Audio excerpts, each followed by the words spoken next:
Hi everyone, welcome back to another video.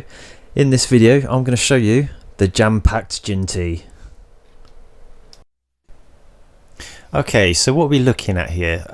Well, what we're looking at is my rendition of a Jinty in TT120 scale. So I've made this. The bottom half is mainly N-gauge parts, the top half's 3D printed, the con rods driving the wheels are actually 3D printed also. This loco is fitted with the HM7000 sound decoder, a sugar cube speaker, the Hornby Stay Alive, and then the lamps that I've made forward, rear, and then a firebox flicker inside. So that's the loco. The wagons themselves, they are Hornby wagon chassis, but I've 3D printed my own top halves. Now I wanted to make this, see if it was feasible to do. The wagons came after the loco because I realised when I was going to go to Getz that the TT120 layout was going to be there, and I kind of just wanted to run a train round the layout. As odd as that sounds, there's no sort of, I guess it's publicity with me putting This Way Works on the wagons, and I guess that then makes people look at the channel, but I just felt compelled to sort of like, yeah, come on, you know, I'll show Hornby the train and I'll just let them know that it's possible that sound, the Stay Alive lights and all this in a really small train. And I got there, the guys were lovely, absolutely ram-packed show, both days apparently. I went on the Saturday. If you want to see what I saw, have a look at the previous video. I'll put a link at the end of this video. That is the Gits video, and this loco is in that video. So yeah, I just got lucky and I got to drive the train round their track. Fantastic. Right then, so next up, how did this begin? Because I think the best thing to start with a project like this is the wheels. So I started off with something that I thought would be scale and true to scale. Then when you've got the wheels, you can model the body. So this is just what I ended up with 3D model wise. So that was that, and then it went to a 3D printer and I printed it off and painted it matte black and put some decals on it and matte lacquered the decals in, and that's the shell. That's what we've got. The wagons, the lower half, the chassis are actually coal wagons by Hornby, so they are TT120 wagons. But the top half, so I unscrewed the wagon from the top.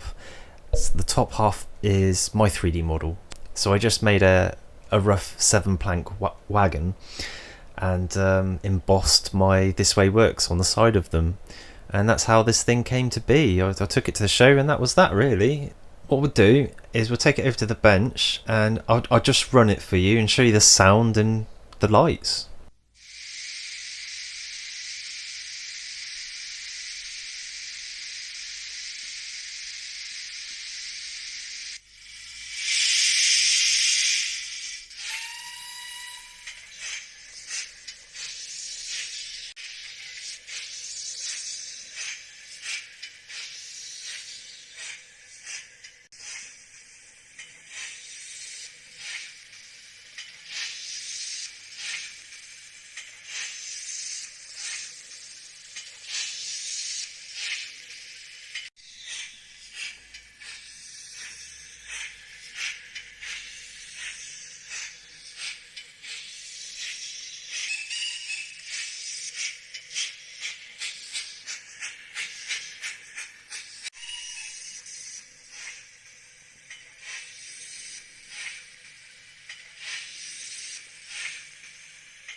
Okay guys, so if you go to locomotive settings up here, this is just your driving page.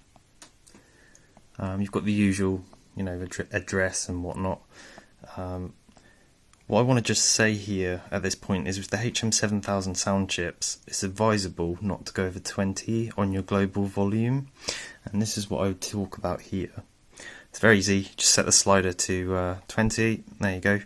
But why we're on this page, I just, in case you didn't know, which I'm sure you do, what I picked for the Jinty, go to browse profiles, just let the camera focus.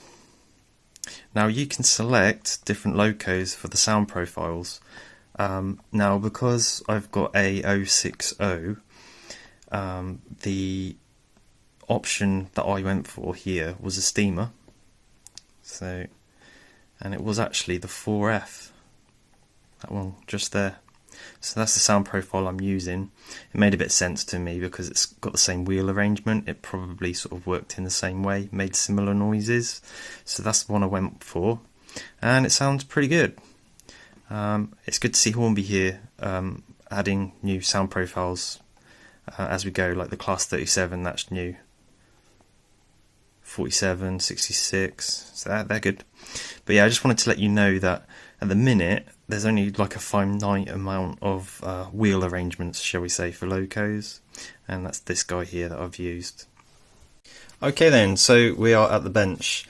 First things first, on the front there you'll see we've got a lamp. I've 3D printed that. That's a separate thing to the loco, and that's got an LED in it.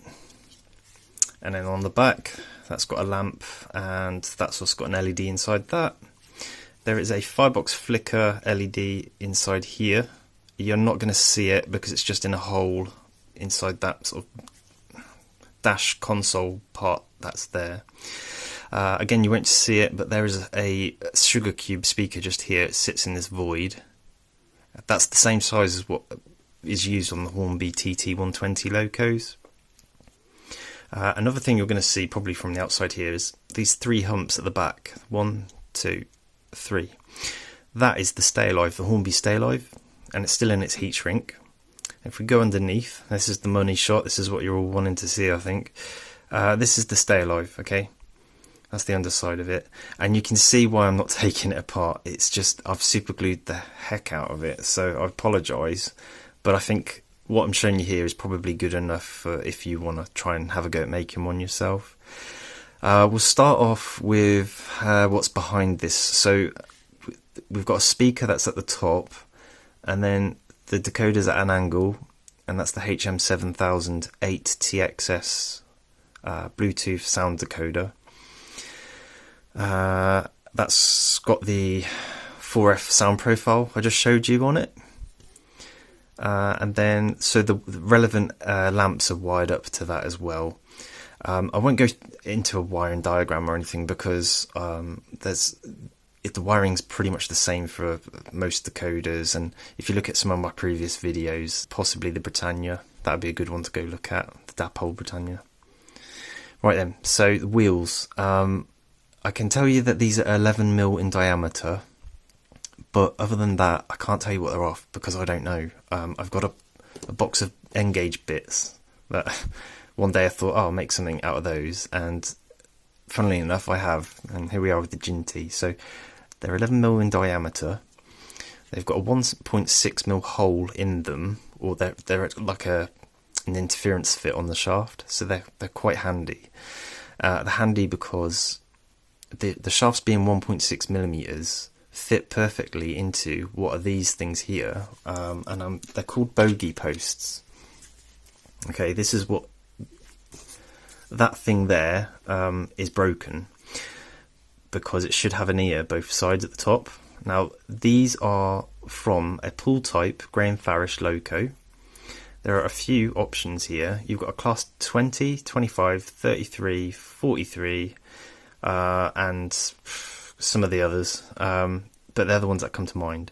So if you go to Farish and Spares, their website, you'll be looking for pull type locos, grain Farish, old school stuff, and this is what it is. That's what you'd be looking for. That's a bogey post.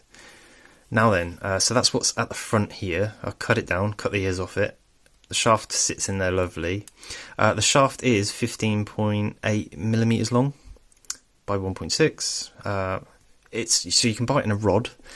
There's plenty of places on the internet, but it's 1.6mm. That's the important thing because the gears fit onto the shafts lovely. Again, that gear there, that's a 16 tooth gear. That's from well, it's not from Farish and Spares. It's just a Gray and Farish gear, but it's pull type loco stuff again.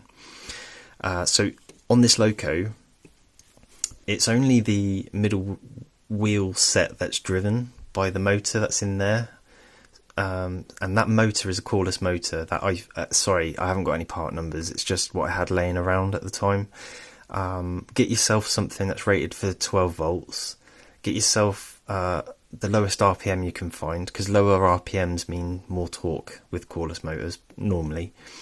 And then, you know, you're looking for something that will fit in the space that you're trying to fit it into. What else we got? So that's driving the middle wheel set. I was trying to gear drive the rear axle here from the middle axle, and what I found was driving via gears and the com rods, the two systems were interfering with each other. So because I wanted to keep the com rods on the loco and them to actually move, they actually do function now. This wheel set on the back is not driven by gears. That's just what's left in there, because I couldn't be asked to take it out. This is driven by that wheel set, by this con rod. That's a 3D printed piece. And like I say, I mean, I would love to drive the front here, but I can't because there's no post on it. And for all intents and purposes, it gives the illusion that it's being driven anyway. We've also got, so that's a bogey post there for this. That is the same as that one. This is also a bogey post by Gray and Farish, pull type again, and that's a class 37/class 47 bogey post. That's cut the ears off of that one as well, just to give it a lower profile. The pickups that I'm using, I'm only getting power to the loco from the two rear axles. The forward one's just doing nothing, so if anything it's just slowing it down. But it spins lovely and freely. The pickups are from a class 47 or a 37, doesn't matter. Normally that would bend this way because there would be 3 axles on a class 47, so I've bent the pickups back the other way to get the inside of each wheel set, so to speak. So my power's coming from them pickups. And that goes to the decoder inside the loco. And I think that's pretty much it. Other than my fantastically brilliant method, it works. But this screw, that's just a ferrous screw that's magnetic for the hunt couplings on the wagons, super glued in, as is everything else. So if you wanted to get parts like this, you'll have to make the axles, you'll have to find yourself some suitable wheels. Probably a Gray and Farish Flying Scotsman, I would say, would get you close to these 11mm diameter N-gauge wheels. The gears, that's 16 tooth, you can get those from Farish and Spares, as you can with the bogey posts. And I think they do cordless motors as well, so it might be worth a shout getting one of them if you're going down the scratch building method of making a TT gauge loco. So that's the magic shown, really. There's no illusion, that's what you're seeing. The com rod, because it's got a function, ideally I would like to make one. I have attempted this, but it just didn't work out for me, and I've just stuck with the 3D printed pieces, which are working lovely. I thought that they wouldn't last as long as they have. I must have done about 30 laps of the Hornby TT120 layout it gets, and it's still going strong. As you saw earlier, I'm driving it around still. So hopefully this video's helped. I just wanted to show you everything that is here, all the magic, so to speak, of what it is, what it looks like up close. But I also just want to say that this probably isn't something I'm going to venture into making, because it's quite intensive to make. I'm not up for making any of these, no more. I'll probably make another train at some point, but not another Jinty. I think I'm done with the Jinty. So, right, I love you and leave you here. Thank you very much for watching, and I'll see you in the next video, guys.